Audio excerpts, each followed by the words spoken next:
बहुत पुराने समय की बात है। एक बहुत गरीब औरत ने एक सुंदर बेटे को जन्म दिया। उस बच्चे के हाथ पर नीले रंग का एक बड़ा सा दाग था, जो पंडितों के अनुसार उसे भाग्यवान बना रहा था। उसके जन्म के साथ ही उस गांव के ज्ञानी ध्यानी पंडित ने भविष्यवाणी की कि यह बच्चा 14 साल की उम्र में एक राजकुमारी से विवाह करेगा और खुद राज करेगा।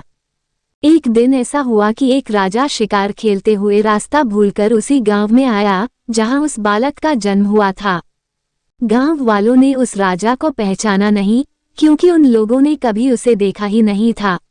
गांव के एक बूढ़े ने बातों बातों में राजा को बताया कि कुछ दिनों पहले उनके गांव में एक ऐसा बच्चा पैदा हुआ है जो 14 साल की अवस्था में इस राज्य के राजा की लड़की से विवाह करेगा।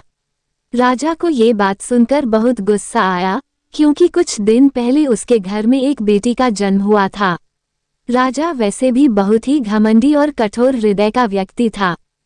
राजा ने सोचा कि क्यों न मैं उस गरीब औरत को कुछ धन देकर इसका बच्चा इससे ले लूं और इसका काम तमाम कर दे, तो न ही यह भाग्यवान बच्चा रहेगा और न ही मेरी राजकुमारी से विवाह कर पाएगा।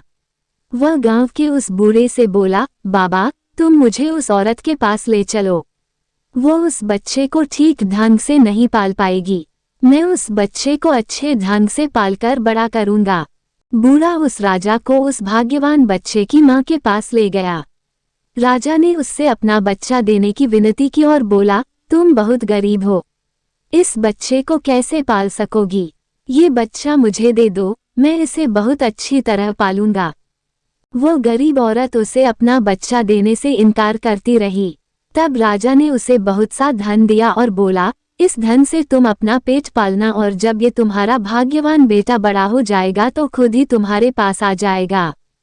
गरीब माँ ने सोचा, चूंकि यह बहुत ही भाग्यशाली बच्चा है इसलिए यह अमीर आदमी इसे लेने मेरे घर आ पहुंचा है। शायद यही ईश्वर की इच्छा है। बहुत सोच विचार के बाद उस गरीब औरत ने अपना बच्चा राजा को दे दिया।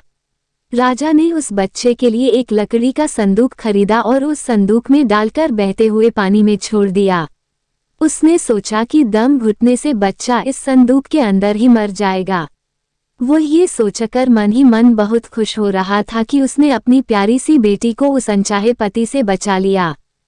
मरने वाले से बचाने वाला बड़ा होता है। यही उस बच्चे के साथ भी हुआ। वो लकड़ी का संदूक बहते बहते एक पंचक्की में जाकर अटक गया। उस पंचक्की पर काम करने वाले नौकर ने जब वो लकड़ी का बक्सा देखा तो बहुत खुश हुआ। उसने सोचा कि उस बक्से में जरूर ढेर सारा धन होगा। उसने पानी में घुसकर इस संदूक को बाहर निकाला। जब उसने संदूक को खोला तो देखा कि गंदे से कपड़े पहने एक बच्चा उसमें सो रहा था। नौकर ने सोचा कि यह बच्चा मेरे किस काम का, क्यों न मैं इस बच्चे को पंचक्की के मालिक के पास ले जाऊं। वो जरूर इसे अपने पास रख लेगा, क्योंकि उसका अपना कोई बच्चा नहीं है। ऐसा सोचकर वह नौकर उस बच्चे को अपने मालिक के पास ले गया। पंचक्की का मालिक उस बच्चे को देखकर बहुत खुश हुआ। उसने सोचा कि शायद ईश्वर ने उसकी पत्नी की प्रार्थना सुन ली और इस बच्चे को उसके पास भेज दिया। उन दोनों पति पत्नी ने बड़े प्यार और लगन से उस बच्चे को पालना शुरू किया। जैसे जैसे कह बच्चा बड़ा होता गया उसके चेहरे पर तेज आता गया। उसे कोई भी देखता तो देखता ही रह जाता। एक दिन एक घटना ऐसी घटी जिसने उस बच्चे के जन्म के समय की भविष्यवाणी को सच्चा सिद्ध कर दिया। राजा किसी काम से उसी रास्ते से बाहर जा रहा था जिस रास्ते पर वह पंचक्की थी। रास्ते में अचानक बहुत बड़ा तूफान आ गया तो राजा को उसी पंचक्की के पास रुकना पड़ा। राजा ने उस सुंदर से युवक को दुकान पर बैठे देखा तो उस पंचक्की के मालिक से पूछा, क्या ये तुम्हारा बेटा है? ये तो बहुत ही सुंदर है। चक्की का मालिक बोला, यह मेरा बेटा ही है, क्योंकि हमने ही इसे पाल पोस कर बड़ा किया है। आज से करीब 14 साल पहले ये बच्चा हमें एक लकड़ी के संदूक में मिला था। राजा को पुरानी बातें एकदम ताज़ा हो गई। उसे चक्की के मालिक की बात सुनकर बहुत आश्चर्य हुआ कि वह बच्चा, जिसे वह अब तक मरा हुआ समझ रहा था, अभी तक जिंदा है। उसने उस लड़के को खत्म करने की तरकीब फिर सोची। वह पंचक्की के मालिक से बोला, क्या आप इस लड़के को मेरा एक काम करने की आज्ञा दे सकते हैं? मैं रानी के पास एक पत्र भिजवाना चाहता हूँ। ये पत्र बहुत ही जरूरी है। मैं इस काम के लिए इसे सोने के 2 सिक्के दूंगा। लड़के ने फौरन हाँ कर दी और चक्की का मालिक भी उसे भेजने के लिए तैयार हो गया। राजा ने झट से अपनी रानी को एक पत्र लिखा। उसने लिखा, जैसे ही ये लड़का तुम्हारे पास मेरा ये पत्र लेकर पहुँचे, तुम इसे मरवा देना और महल से दूर दफना भी देना। ये सब कुछ मेरे वापस आने से पहले हो जाना चाहिए। इतना लिखने के बाद उसने मुहरबंद वह पत्र उस लड़के को दे दिया। लड़का उस पत्र को लेकर राजमहल की ओर चल दिया। वह आज तक अपने घर से कहीं बहुत दूर नहीं गया था, अतः राजमहल का रास्ता नहीं ढूंढ सका और जंगल में ही भटकने लगा। शाम ढल चुकी थी, तभी अंधेरे में उसे दूर से रोशनी आती दिखाई दी। वह दौड़कर उस रोशनी की तरफ गया तो देखा कि वहां पर एक छोटा सा कच्चा घर था। उस घर में कोई दरवाजा नहीं था। जब वह उस घर में घुसा तो उसने देखा कि एक बूढ़ी औरत आग जलाए बिल्कुल अकेली बैठी है।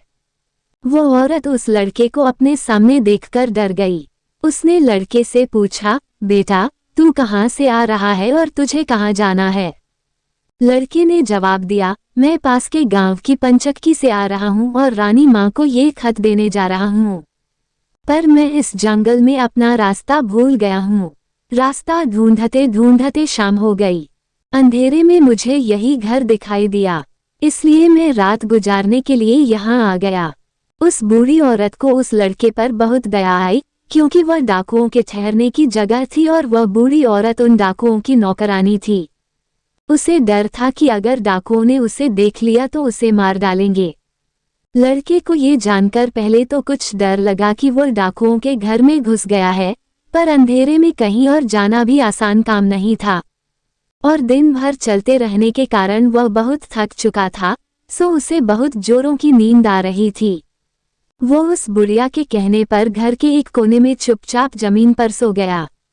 आधी रात के बाद जब डाकू उस घर में आए तो किसी और को अपने घर में सोता देखकर अपनी नौकरानी पर बहुत गुस्सा करने लगे।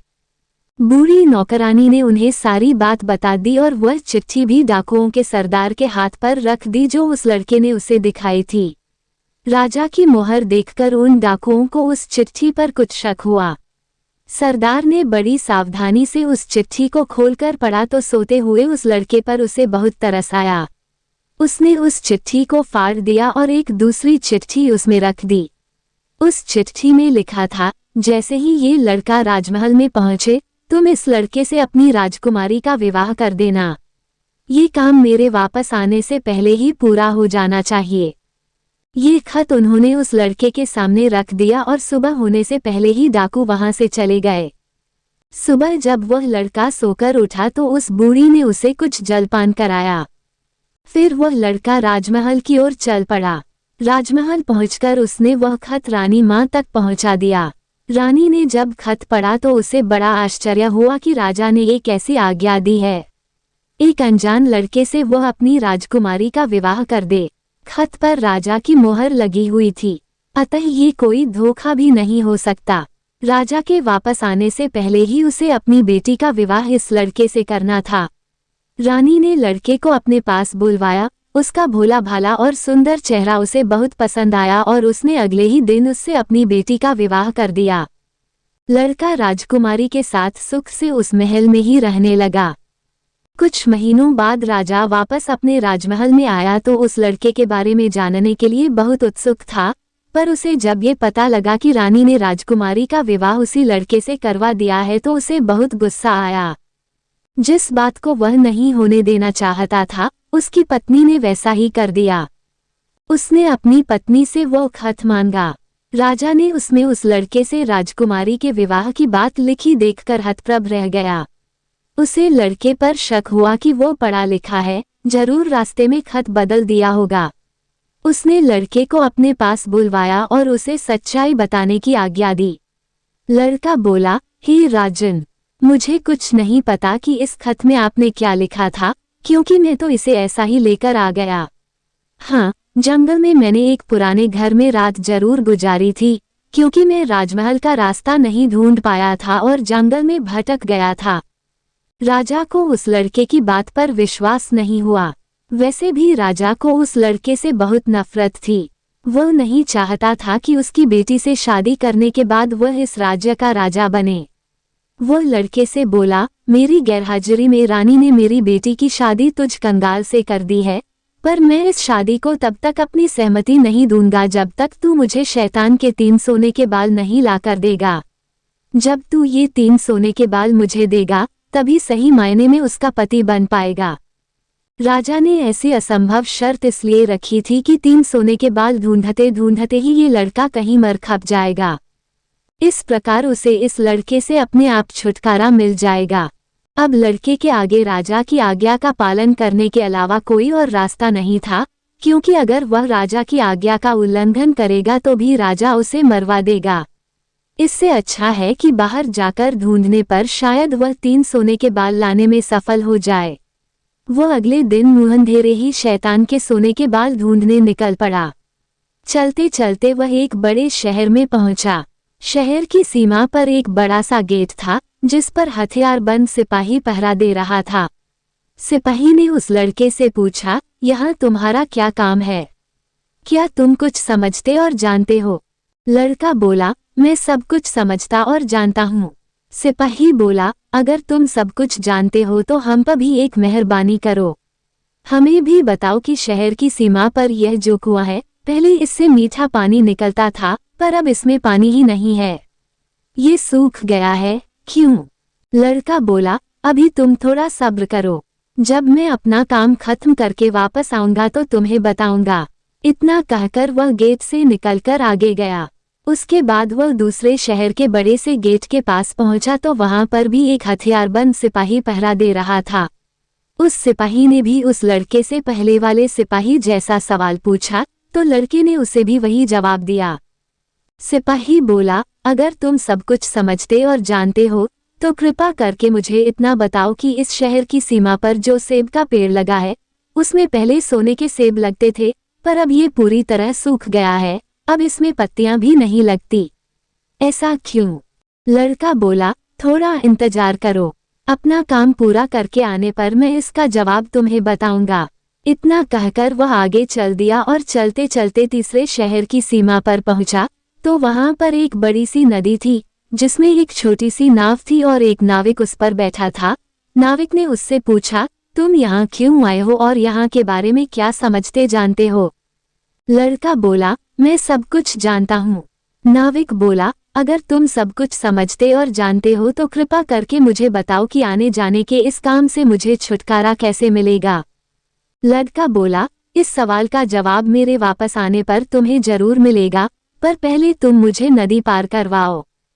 नाविक ने उसे अपनी नाव पर बैठाकर दूसरे किनारे पर छोड़ दिया।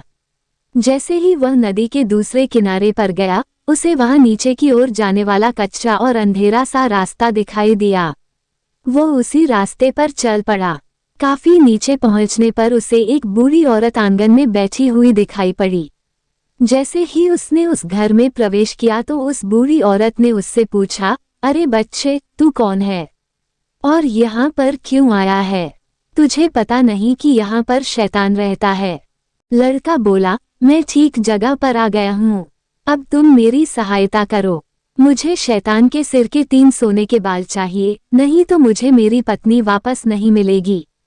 बूढ़ी औरत बोली, बेटा, ये तो तेरी बहुत बड़ी मांग है, इसे पूरा करना इतना आसान नहीं है।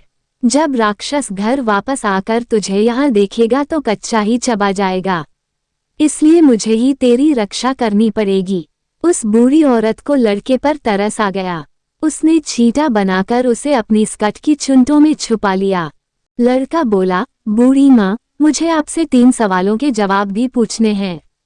पहला सवाल है, एक कुआं जिसमें से पहले शरबत की तरह मीठा पानी निकलता था, आजकल क्यों सूख गया है? दूसरा सवाल है कि एक सेब का पेड़ जिस पर पहले सोने के सेब लगते थे, अब उस पर पत्ते भी नहीं लगते, वह पेड़ क्यों सूख गया है? तीसरा सवाल है कि एक नाविक को क्यों हमेशा इधर से उधर जाना पड़ता है, उसे इससे छुटकारा क्यों नहीं मिलता? बूढ़ी धाई माँ बोली, ये तीनों बड़े कठिन सवाल हैं। इन सवालों के जवाब भी हमें राक्षस से ही मिल सकते हैं। मैं तेरे लिए यह कोशिश भी जरूर करूंगी, पर अब तू चुपचाप छुप जा, नहीं तो जिंदा नहीं बच सकता।